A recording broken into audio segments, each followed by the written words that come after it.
Hello everyone, আসসালামু আলাইকুম। যে যেখান থেকে আমার ভিডিও দেখছেন সবাইকে জানাই অনেক অনেক ভালোবাসা।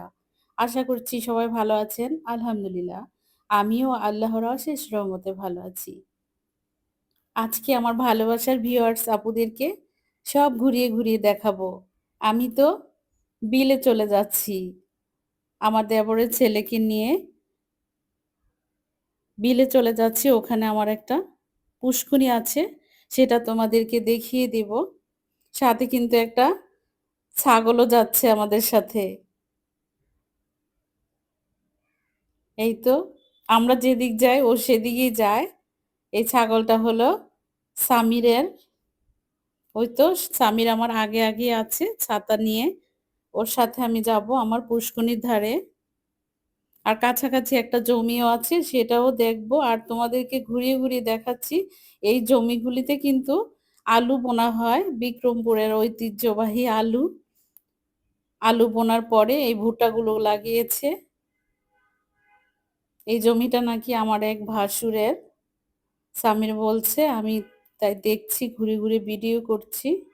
সামনে আমার জমি আছে, সেটাও দেখাবো। ওখানেও নাকি বনেছে ভুট্টা। এই তো ছাগলটা কিন্তু আমাদের সাথে সাথেই আছে। আমরা যেদিক যাই সেদিকেই ও যায়, শিকারি করা হয়ে গেছে মনে হয়। এই যে আমার জমির সীমানাটা।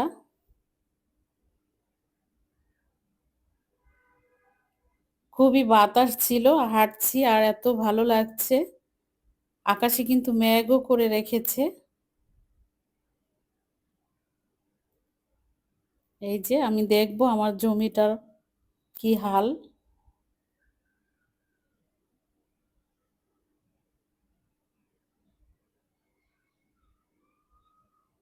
পাশে যে বাড়িটা, এই বাড়িটাতে আমার ভাসুরের মেয়েকে বিয়ে দিয়েছি আমরা। আর ওদের বাড়ির নিচেই কিন্তু আমার এই জমিটা। এই যে ভুট্টা গাছে কিন্তু চুল হয়েছে ভুট্টার মধ্যে। আমি নেড়ে নেড়ে দেখছি, খুব ভালো লাগছে। আর বাতাস আসছে ভুট্টা গাছ থেকে, তা তো আরো ভালো লাগছে। এই যে কালারিং যে চুলগুলো দেখতে ভীষণ ভালো লাগে। তোমাদের কাছে কেমন লাগে জানাবে আমাকে কমেন্ট করে।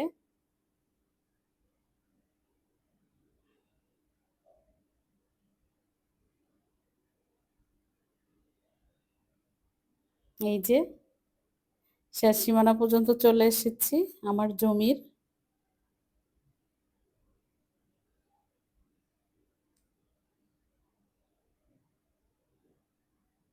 এই বাড়িটাতে আমার ভাসুরের মেয়েকে বিয়ে দেওয়া হয়েছে। আর এটা হলো আমার জমি। আলহামদুলিল্লাহ তোমরা দেখতে থাকো আমাদের বিক্রমপুরের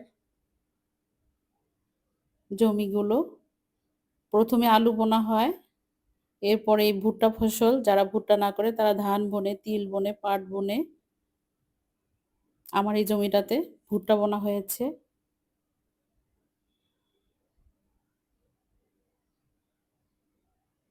এখানে ৪১% জমি আমার।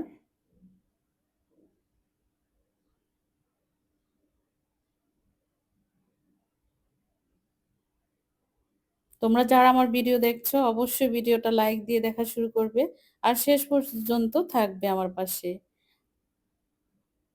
যারা নতুন আছো তারা তো অবশ্যই আমার চ্যানেলটাকে সাবস্ক্রাইব করে আমার ভিডিওর পাশে থাকবে, আমাকে সামনের দিকে যাওয়ার জন্য সহযোগিতা করবে। একদম ওই লাস্ট পর্যন্ত ঘুরে এসেছি, পা ব্যথা হয়ে গেছে।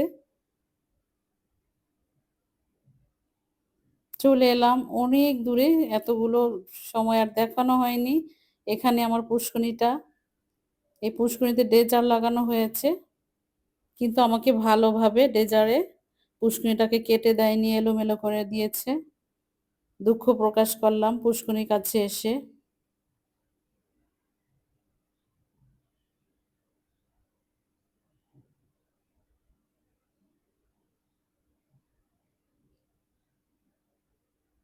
এই পুষ্করিটার পরিমাণও প্রায় ৬০% মতো হবে। ওই দূর দিয়ে আর আমি যাইনি, ওদিক যেতে ভালো লাগছে না, ওদিকে একটু ভেঙেছে।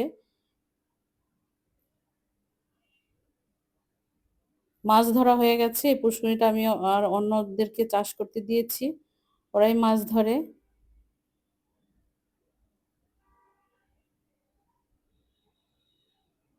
প্রচুর মাছ পড়ে পুষ্করিণীতে।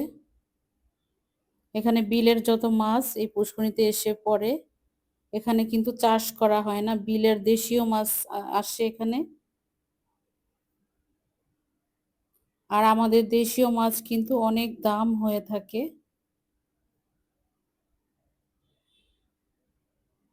এই তো ছাগলটাও আমাদের সাথে সাথে আছে।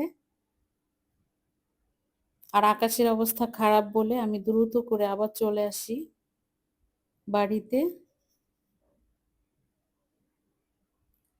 পুষ্করিণীর পানিগুলো এত টলমল ছিল, ভীষণ ভালো লাগলো। এটার গভীরতা প্রায় নাকি 16 ফুট নিচে হবে।